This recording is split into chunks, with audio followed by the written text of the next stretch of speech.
Welcome to the Reality Revolution. I'm your host, Brian Scott. Today I want to discuss something that I think about often, that I've had people reach out to me who have similar thoughts. It's a question I'm asking myself all the time. Am I dead? Those of you who have been with the channel for a long time, since the beginning, may know my story. I tell my story in my book, The Reality Revolution, the mind-blowing movement to hack your reality. But let me give you a brief summary of what has happened to me and why this thought continually enters my mind. And my explorations of this concept may help you in whatever place you're at in your spiritual journey. This happened to me after the Super Bowl. I'd been watching my team, the Broncos, and was sitting on my couch in the living room, late at night, just watching TV. It might have been 3 a.m. I heard some noises in my house, and not really expecting that it was somebody in my house. I looked around and noticed that my porch door was ajar. I got up, only thinking about my cat, worried that I had let my cat out or left the door open this whole time, in some sort of daze as I was watching TV. As I walk up to the door, I see somebody holding a gun, pointing it right at me. I immediately shut the door and then turned and ran. And this person immediately started firing at me. I could hear the bullets, and in this moment, time stood still. And I had an experience that I'll never forget. I could see all the possible realities around me. I didn't understand what was happening at the time until I went back and recalled it later. I could see myself laying on the floor in a pool of blood.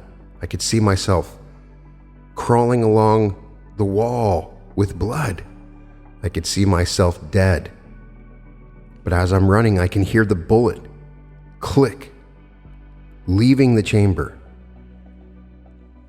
It was a double pane glass, so I clearly remember each pane of glass shattering very slowly. So I could hear the first one, and what seemed like minutes later, I could hear the second one, and I'm running, thinking about what's going on.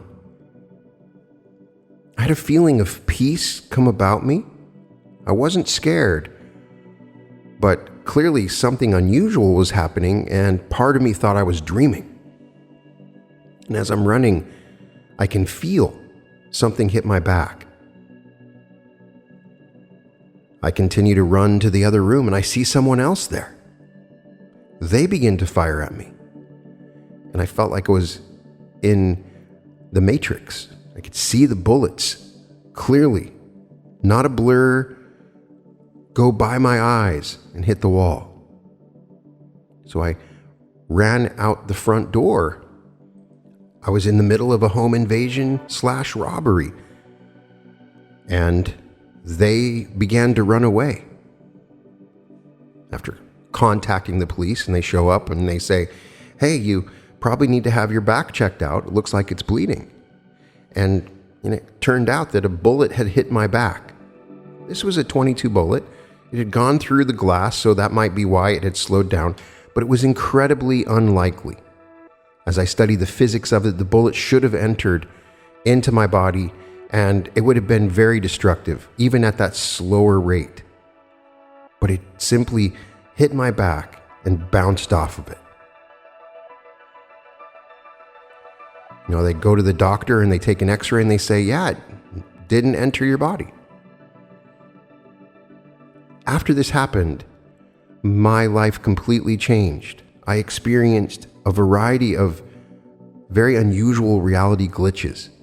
I had people contacting me, acting like they were my best friends, that I talked to them all the time. I had never met these people. There were buildings that showed up that hadn't been there, objects that appeared in my house that were not there. historical events that had happened, people that had died that I know for sure had not died, movies that had appeared that I know I would have known about that I did not know about. So I suspected that I possibly had shifted into a parallel reality. This was a significant moment for me because prior to this happening, I was a selfish alcoholic. And after this happened, I had that moment of truth where I looked back over my life and realized what a waste I had been. I had all this knowledge and had not used it to help anyone. I had been exploring consciousness quite a bit prior to this happening, but I had never really helped anyone and really had not done any proper service. I'd lived a selfish life. So I had this transformational moment. I was grateful to be alive. Every breath was precious to me. Single bite of pizza was like the best bite of pizza ever. Every experience I had was special. When I woke up in the morning, my first breath, I was so incredibly grateful for that breath because I should have been dead. That thought constantly went through my head. I should be dead right now. I'm super grateful. Even though the people around me were a little bit different. My kids appeared to be different. They listened to different kinds of music. They talked about different things. So I was in this different world that wasn't exactly like the world I had been before. I went to therapists, psychologists, psychiatrists. I was convinced that I had experienced some sort of PTSD. I tried tapping and different hypnosis techniques and was told by my therapist that nothing was really wrong with me, and tried to figure out a way to come to grips with this unusual revelation of the things that had happened in my life. Clearly something had happened, and I began to believe I had shifted into another reality. That's why you see so many episodes on my channel that explore the concept of parallel realities. That's why I've developed quantum jumping techniques, because I started to realize I could actually shift my reality even more using different meditation techniques. I was given this amazing opportunity to take all the knowledge that I had and experiences that I had, and I could use it to help other people. I could share my knowledge. I could offer advice. I could actually be of service to others. But while all this is happening, I'm continually having the thought, something is not right. Am I dead? Now, of course, geez, if I'm a ghost, I wouldn't be able to feel or eat. It would be obvious, right? But this thought continually goes through my mind. I talk to people all the time that have had similar experiences. So I start to think I'm sharing a reality with other people that may have also died. I recently had an interview with Nicole Magic, and she tells me this very powerful story of being in a car accident and being sucked through a wormhole where she's still alive. I have an interview with Michael Sandler, and he tells me that he was hit by a car while he was riding his bike, and he was restored to life. I'm talking to people all the time that have had these near-death experiences. Please put in the comments if you have had an experience where it appears that you died or you should have died. It could have been a minor car accident where you just walked away from it. So as I start to read Neville Goddard, I start to consider this idea that I am dead and I've been restored to life. The interesting thing about Neville is after I had this experience, there were all these new lectures that were not available before this experience had happened.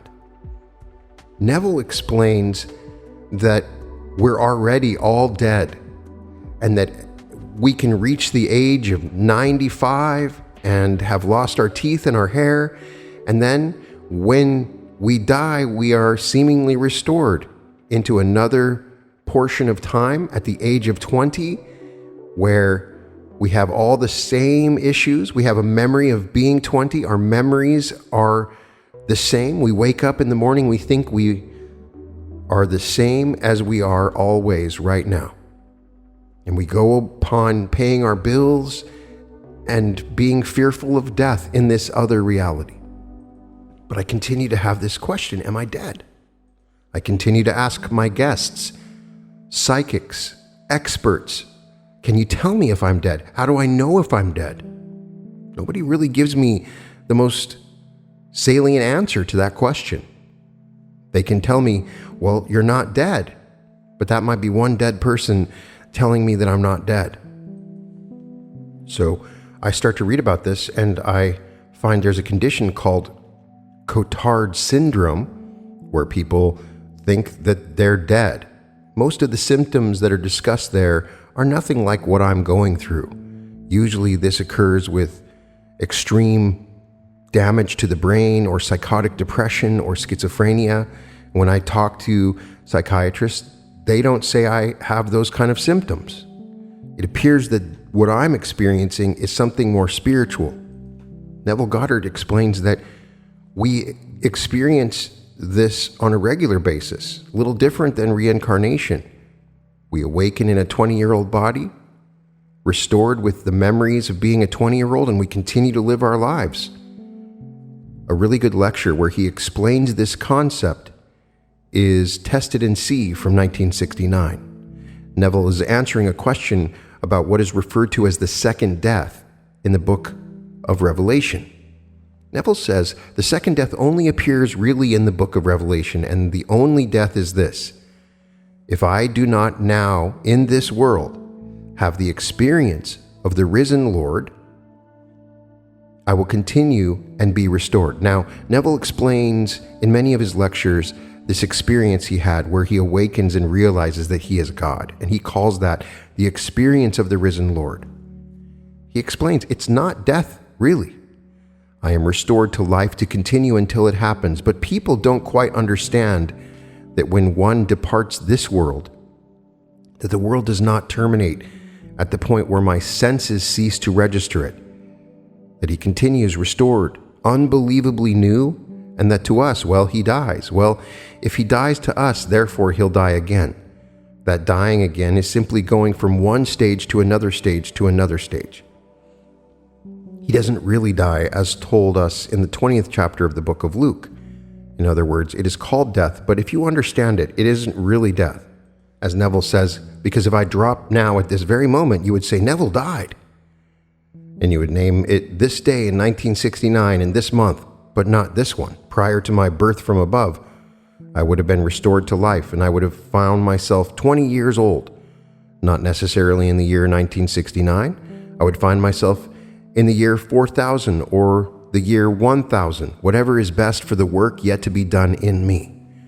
And so to others, I would be one who would die again, but I don't die. I simply pass through a door.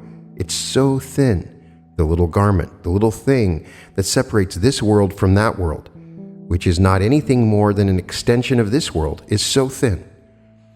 Neville says, I often wonder why people don't see it. It is simply almost, well, the gentleman used the word transparent. It is just like that. It is so thin that separates this world from that world, and they don't die at all. But the miracle is, how do they, dying here old and withered and minus senses, eyes are gone, teeth are gone, hair gone, and suddenly they stand before you and they are restored, unaccountably new. And they are 20. And in a section of time, it could be 1969. It could be, the chances are it will not be. It will be in a section of time which is already fixed, best suited for the work yet to be done in them. As told us in the letter to the Philippians, he who began a good work in you will bring it to completion at the day of Jesus Christ. Philippians 1:6. That is when it is formed in you, and you unveil yourself as God. But I can't see a second death. You die to those who see you go, but you never really die to yourself. You don't die to yourself. You only die to those who can't follow you. But nothing in this world ever dies to itself. It is unaccountably restored, and it's new. You die here when you lose almost all your faculties, If you lived long enough, you would lose all the faculties, and yet they are all restored. Neville says in another lecture, if you die tonight, your belief will not be transformed, but you will be restored to life in a world just as real as this one. You will know the same limitations as you know here. You will suffer, be deceived, betray, and be betrayed until you believe to the point of action. Then Scripture will unfold within you, and you will depart this age of death to enter the age of life by controlling your own wonderful human imagination. Check out my episode on the wheel of recurrence with Neville Goddard, and I talk about this concept of the eternal recurrence. Neville explains that we continue this eternal recurrence until we awaken the imagination. And when we do, we start to sort of change the world around us, and that awakens the God within us. And then we move on to the next world, which is perhaps another simulation, much more advanced, much more complicated. I've talked about that a lot on the channel, and you'll be able to see an additional discussion of this in my book, The New Earth Manual. But the idea here is that, well, I didn't turn into a 20-year-old, so I can easily say, hey, I didn't awaken as a 20-year-old. I just kept on going. My interpretation of that is that it's different for everybody. Whatever is needed to do the work within you. And this experience definitely did the work within me to awaken my desire to use my imagination and to learn about my imagination. And one of the best ways to learn about my imagination is to teach it, as I'm doing through this channel. But it's a question that continually comes to me. Am I dead? It's very possible that I am, and I have to come to grips with, I'm in this reality and I have to accept it. As I continue to read about this, there are some fascinating discussions in many different religions about the afterlife and the way it works. You can find a discussion in Tibetan Buddhism about the bardos. The central orienting view in the Tibetan tradition of thanatology, the study of death and dying, is that of the bardos. This Tibetan word bardo is translated as gap, interval, intermediate state, transitional process, or in between, and usually refers to the gap between lives. According to the Tibetan teachings, there are 3 death bardos: the painful bardo of dying, the luminous bardo of dharmata, and the karmic bardo of becoming. Only a few teachers assert that the journey is universal. Most teachers say that cultural differences and personal idiosyncrasies generate a wide variety of experiences. Why would a Christian or Muslim with very different beliefs experience death the same way as a Buddhist? Carl Becker writes, the heavens, judgments, and ghostly scenarios described by other religious traditions have equal claims to validity. The afterlife is culturally relative insofar as its imagery is projected by the perceiver, and the perceiver has been conditioned by the culture in which he was educated. While the Tibetans have breathtaking resources that easily translate from their tradition into our own, modern Tibetan masters admit to instances of cultural insularity and peculiarity. The issue of universal truth versus cultural vicissitude is present anytime teachings migrate from an ancient and foreign culture into a modern one. With that said, here's a brief overview of the 3 death bardos. Religious scholar Houston Smith says, everything we experience in the bardos is a reflection of our own mental machinations. In the Buddhist view, the essence of mind is the same for all sentient beings, but the surface structures that cover that essence are different. Hence the journey through the surface structures, bardo of dying, into the essence of mind, the bardo of dharmata, and then out of it, the bardo of becoming, is not the same, but the general pattern of this 3-stage process is universal. Any meditation that allows you to become familiar with your mind will prepare you for death. In the bardos, we're forced to relate to our mind simply because there's nothing else. Outer world is gone, body is gone, so mind becomes reality. Through insight, meditation will discover that whatever arises in the bardos is just the display of our mind. That recognition sets us free. So by exploring the depths of our mind in meditation, we are preparing for what happens after death. In many ways, the spiritual path is just death in slow motion. We can summarize it thus: if you die before you die, then when you die, you will not die. If you spiritually die or transcend your false sense of self before you're forced to do so at death, then when you physically die at the end of this life, you will not die because you are already dead. You have already died to your limited sense of self. The painful bardo of dying begins as one gets a terminal disease and ends with death. This bardo begins with the outer dissolution, which is the 5 stages of the death of the body. This is followed by the inner dissolution, which is the 3 stages of the death of consciousness. Each stage is accompanied with signs that can help the dying person and those around them. The signs help us recognize where we are and where we're going. When someone stops eating, for example, that can be a sign that the fire element is dissolving and death is imminent. The fire element is involved in digestion, the burning up of food. If a seriously ill loved one stops eating, it's time to go see them if we want to be there before they die. Not everyone will experience all 8 stages clearly or in the following order. Thinking that death will unfold in such a systematic and predictable fashion can hinder our experience instead of enhancing it. These stages are orienting generalizations, not immutable and definitive steps. Also, with a sudden death, this first bardo of dying comes and goes in a flash. The bardo is painful because it hurts to let go. We're forced to let go of everything we have and everything we think we are. One of the reasons it's difficult to leave this world is because we're so familiar with it. It's all we know. Even though it's samsara, we feel snug and secure in its ways, and these ways are hard to abandon. Conversely, one of the reasons it's difficult to enter the next world is because it's so unfamiliar. We don't know it at all. Even though it presents great opportunities for enlightenment, we're afraid to step into the unknown. So too much familiarity with this world and not enough with the next is what makes this transition difficult. Releasing our grip is what transforms this painful bardo of dying into the simple bardo of dying. The 16th Karmapa, which was said to be an enlightened being, said that nothing happens at death. The Karmapa is the head of the Karma Kagyu, one of the 4 major schools of Tibetan Buddhism. This was a cryptic statement left open for interpretation.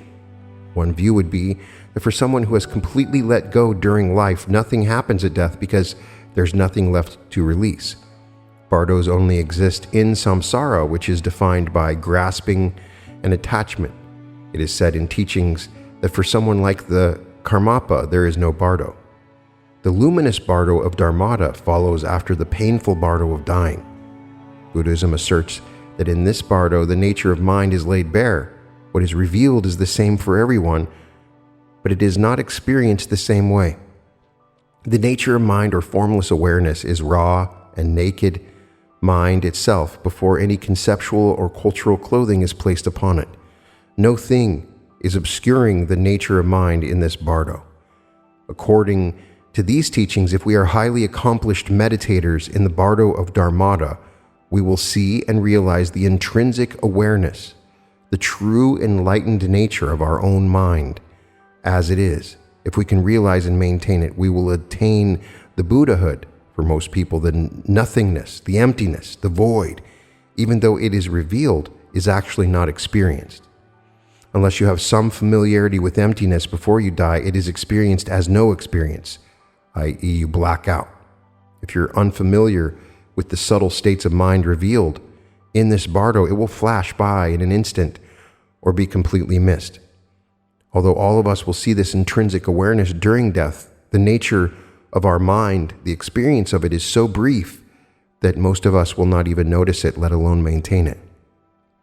After missing that profound opportunity for awakening in the bardo of dharmata, we will find ourselves in the last of the 3 bardo states, the bardo of becoming. The power of thought and habit becomes the overwhelming issue in this bardo. Thought becomes reality, just like in a dream. But unlike a dream, we can't wake up and take refuge in a solid body. Since this bardo is ruled by the winds of karma, the experiences are particularly fickle. These winds are not literal winds, of course, but a metaphor for how we are blown around by the power of karma. The mind of the being in the bardo of becoming has a very hard time coming to rest at all. Therefore, the most important preparation for the state is to develop stability of mind through the practice of shamatha. To the degree that you can control your mind now, you'll be able to control it in the bardo, and to the same degree, you'll be better able to withstand the onslaught of your own thoughts. The winds of karma pick up strength the further we go. Recognition becomes increasingly difficult because of a developing panic, and unless we know what's going on and can direct these winds into a fortunate realm of existence, you'll be tossed uncontrollably into your next life. The bardo of becoming is a cosmic Pandora's box. The urge to escape from the contents of this box, the bardo itself, is nothing more than an urge to run away from the contents of our own mind. This is what forces us to take refuge in a new solid body. We want to get away from ourselves. In this regard, it is like a dream. We eventually do take refuge in a new form and wake up into our next life. In many ways, I think this description from the Buddhist standpoint is what perhaps happens between each restoration that Neville Goddard talks about, or if we reincarnate. And in my view, we have a choice. We either restore into a 20-year-old body or we reincarnate, and both things happen. I do believe that everybody has a different death experience. After you wake up in the bardo, you steady your mind. This is difficult because we have a shifty mental body that darts around at the speed of thought. If we think of Paris or New York or our home, we're instantly there. With a measure of stability, we can apply our meditations and attain liberation. This is why meditation is such a powerful preparation for death. The momentum of practicing meditation will automatically kick in during the bardos and take care of us. Other suggestions are to perceive everything in the bardo as sacred and realize it's all the play of our mind. Attempt to calm and stabilize your mind. Remember any form of spiritual support, be it teacher, divine presence, or a positive experience. And then don't be angry or afraid. See everything as illusory, like a dream. Those 3 bits of guidance I have followed as if I am in the bardo now. I perceive everything as sacred. I realize that everything is mind, as I am taught by Neville Goddard, Joseph Murphy. Why do I have such an interest in those teachers? Because they are teaching me how to deal with this bardo. Calm and stabilize my mind. I remember my guides, my teachers, positive experiences, and I control my emotions. I try to avoid anger and fear, and I treat the world like it's a dream or simulation. I avoid negative states. I pray to whatever divine presence I have connection with, and I ask blessings and guidance. I keep an open mind that is positive, stable, and peaceful. These bardos teach us that we really do have something to look forward to when we die. There are more opportunities for spiritual awakening after death than during life. If we know what to do and when to do it, we can transform the greatest obstacle to life, the end of it, into the greatest once-in-a-lifetime opportunity. Instead of fearing death, we can celebrate it. B. Alan Wallace says, in light of death, our mundane desires are seen for what they are. If our desires for wealth, luxury, good food, praise, reputation, affection, and acceptance by other people, and so forth, are worth nothing in the face of death, then it is precisely their ultimate value. For further information on Tibetan Buddhist principles about death, check out the book Preparing to Die, Practical Advice and Spiritual Wisdom from a Tibetan Buddhist Tradition. But this is not the only tradition. There's the Egyptian Book of the Dead, the Tibetan Book of the Dead, and something I'm super fascinated by, and that is the American Book of the Dead by E.J. Gold. He explains that we exist within macro dimensions of what he calls the labyrinth. And we're awakening to our own death. He explains that the sheer ordinariness of an unprepared experience of the macro-dimensional domains of the labyrinth deceives us into complacent acceptance of events. The unsuspecting voyager is unaware of any transition into death, and so the Tibetans, the Navajo, the Micronesians, the Benin, and other cultural primitives, but macro-dimensiona, sophisticates, have trained themselves through visualization to view all dimensions of the labyrinth, including the human dimension, in a supernormal way. Without continuous, well-reinforced visualization training, the labyrinthine macro dimensions tend to masquerade as ordinary life, meaning that we think we're living an ordinary life.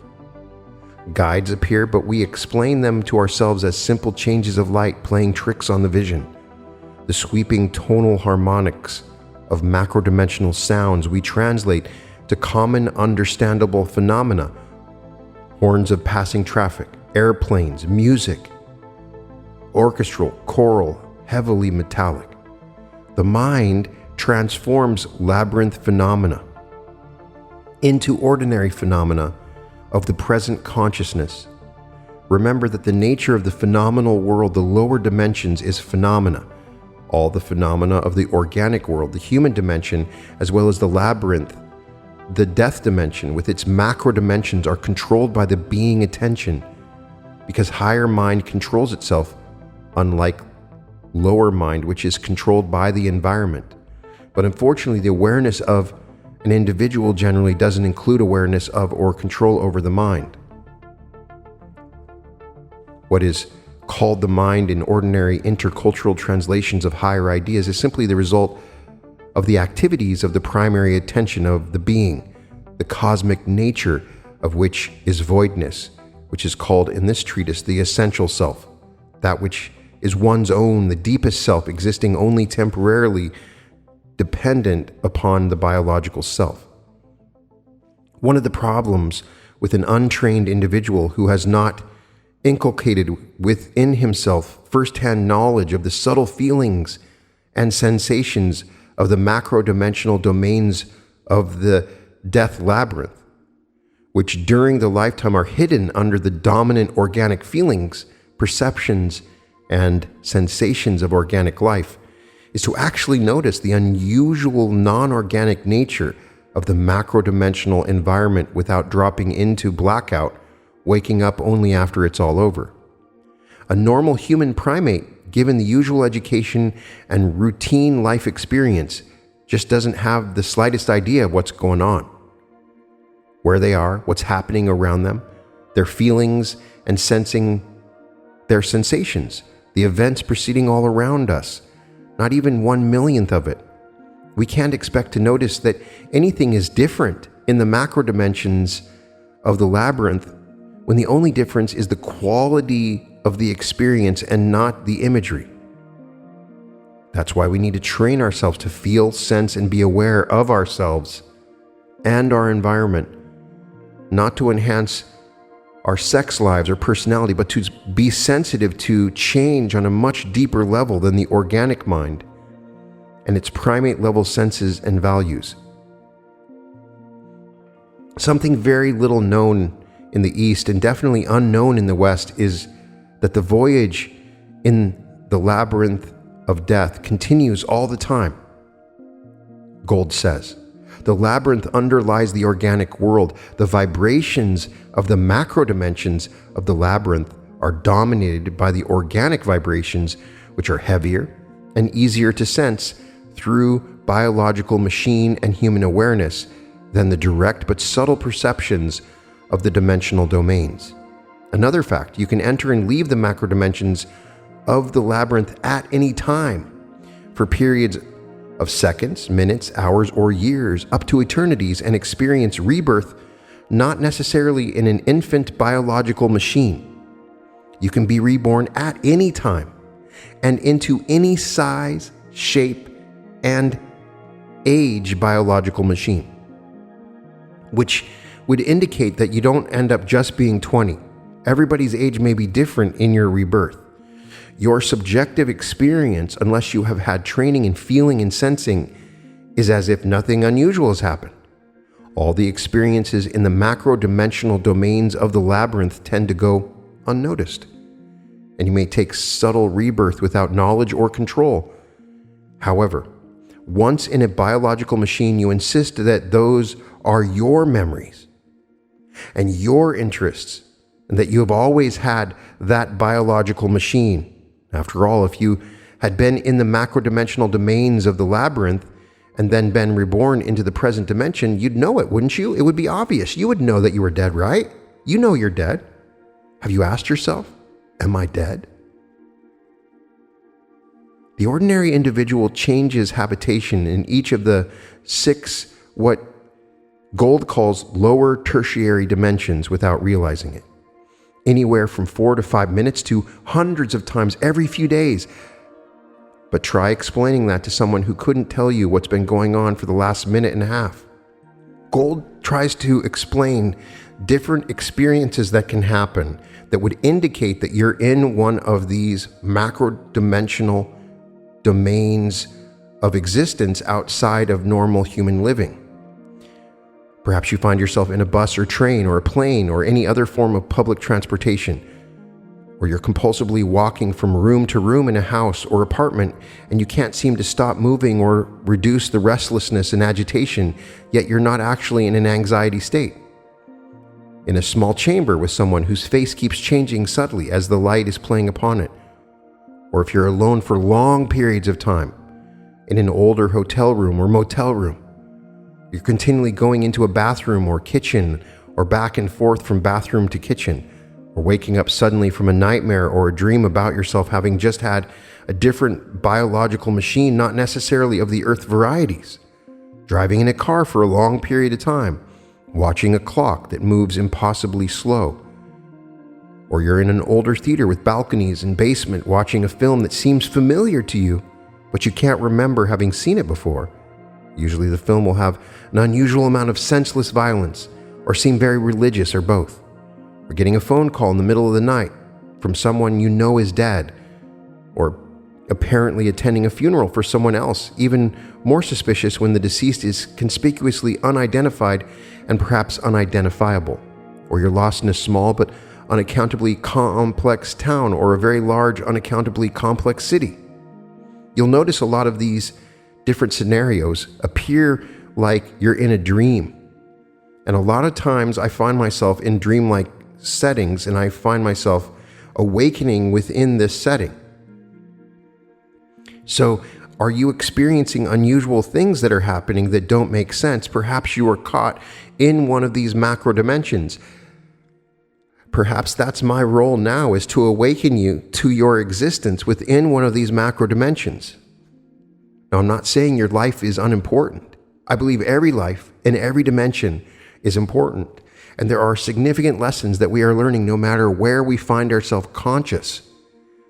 But we may have been through this life before, or yesterday we may have been in an entirely different life. We've awakened now, and the only way that you know it is that right now in this moment, you have these memories, but you don't really know if they're your true memories for where you're at.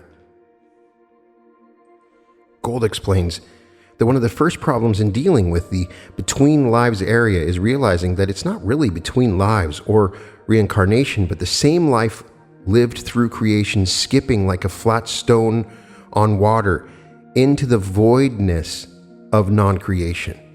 But the change in state doesn't change the life you're living, and ought not to affect your consciousness unless your consciousness is dependent on your actions in samsara, the world of illusionary influences and centralized ego reality.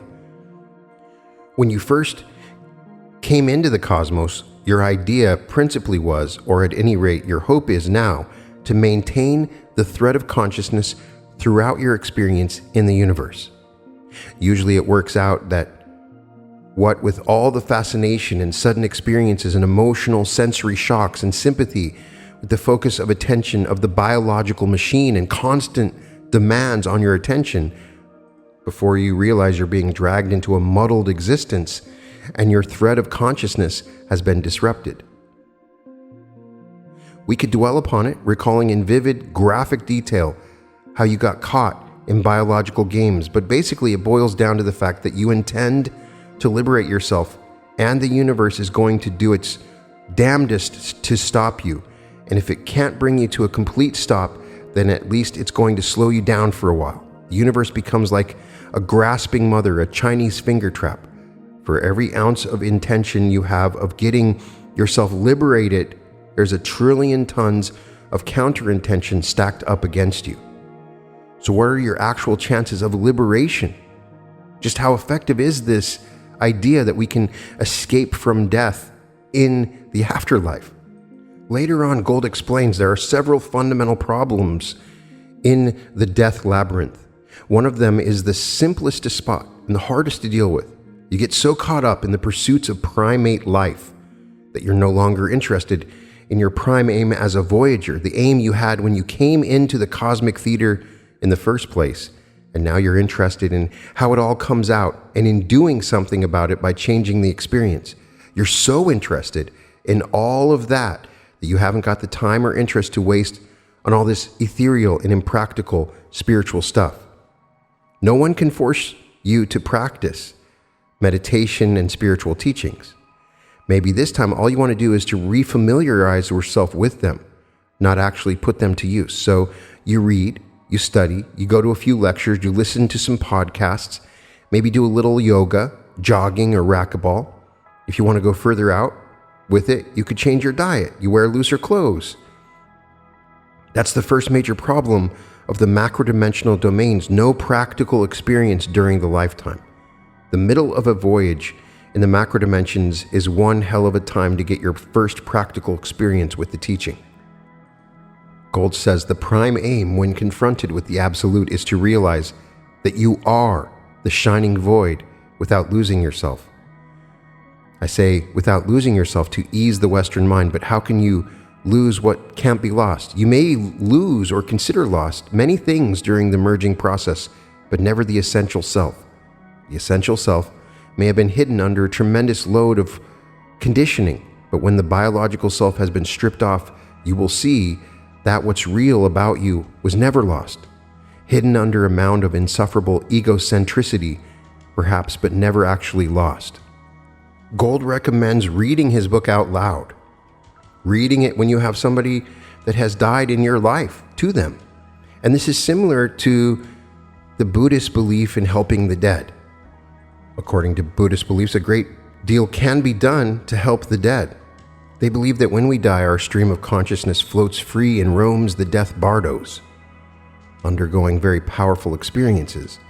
In this state, a huge potential for liberation is present, because if the person's bardo mind were to focus on its spiritual reality, the realization and experience of that reality would be beyond anything we could imagine from our knowledge of spiritual practice here. The mind is 9 times stronger, and the environment in which it moves is less solid than this one.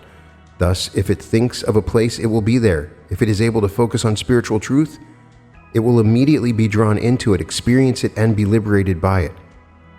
In the death bardos, our enlightened reality appears to us over and over again, and now we know the key. If the bardo mind can focus sufficiently to recognize the experience for what it is, instead of fleeing in fear or falling into confusion, the result will be immediate enlightenment.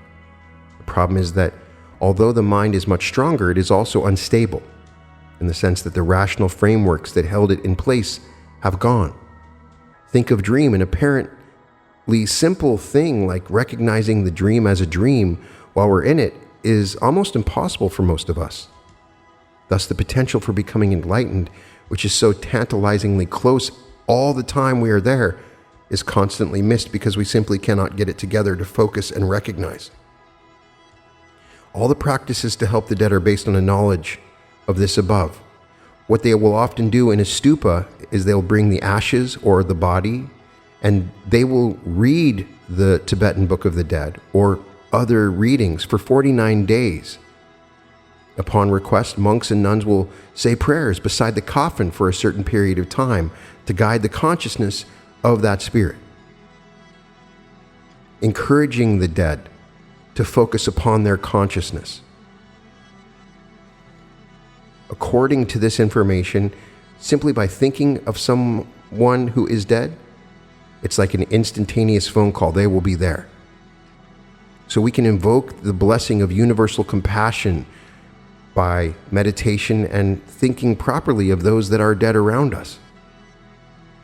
There are death yantras. A yantra is a picture, or usually a geometric, that brings into focus and magnifies spiritual forces If we contact a yantra through one of our senses, including touch, the blessing is transmitted to our stream of consciousness.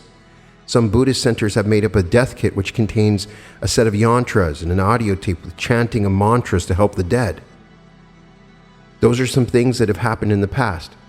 Sitting next to my desk is an amazingly beautiful yantra from the Tibetan Book of the Dead, which guides anyone that is dead from its very appearance. I've thought about getting it as a tattoo. This is where you get the practice of food offerings to the dead or other offerings on behalf of the deceased. The goal is to guide the consciousness to a higher spiritual state. So the question is, am I dead? Do I exist within one of these macro dimensions, or am I still within my current living experience, having not experienced one of the death bardos? I don't know. Something tells me that I am. Something tells me that I'm brought into the experience of others that have experienced something similar and that we're sharing this reality together. It is very much like any other reality. I get headaches. I get hungry. I go through all the normal things that a physical, biological person would. But the reality around me is much more dreamlike. Perhaps that's why I'm obsessed with the new earth and shifts in consciousness, because I am trying to find an explanation for this dreamlike quality to the world around me. But clearly, a shift or transformation happened, and I will continue to ask this question because it saddens me. I think about my kids. If I did die when I was shot, how much I love my kids, and I won't be there for them. And how disappointed I am that I wasn't able to offer services to the world around me. I offered nothing. I was useless. And that drives me in this reality that I'm in. And I would love to know if anybody else has these feelings or thoughts. It's totally natural and normal. And the purpose of this episode is to discuss death, life, and the world that we are in. And I find often that I learn just as much from you as anyone else. So please, let me know your thoughts about these experiences or ideas. Do you think I'm dead? Are you dead? It's a question we may never know about, but we should discuss it. It is helpful for the future when we have to deal with this fascinating process that we will all go through. You can find all episodes of The Reality Revolution at therealityrevolution.com. Check out my art at www.newearth.art.